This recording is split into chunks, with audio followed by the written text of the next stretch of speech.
रेल्वेच्या आरक्षित तिकिटांचा बाजार, एजंटांच्या फंडाने प्रवासी बेजार, मिरजेपासून मुंबईपर्यंत एजंटाचे जाळे.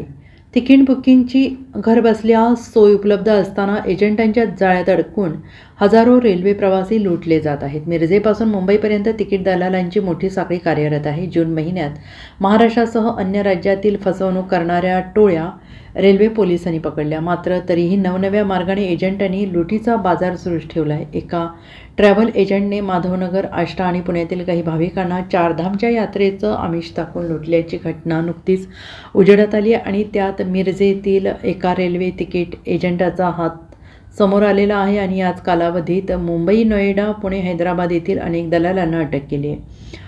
IRCTCचे संकेतस्थळ हॅक करण्यापासून बोगस मागणी दाखवून तिकिटांचं बेकायदेशीर बुकिंग करण्यापर्यंतचे अनेक लुटीचे फंडे यातून समोर आलेत. अजूनही सांगली, कोल्हापूर, पुणे, मुंबई या ठिकाणी अशा रेल्वे तिकीट एजंटाची साखळी कार्यरत आहे. सांगली जिल्ह्यातील काही संघटनांनी अशा एजंटांवर कारवाईची मागणी केली आहे. Bureau report, SBN Marathi.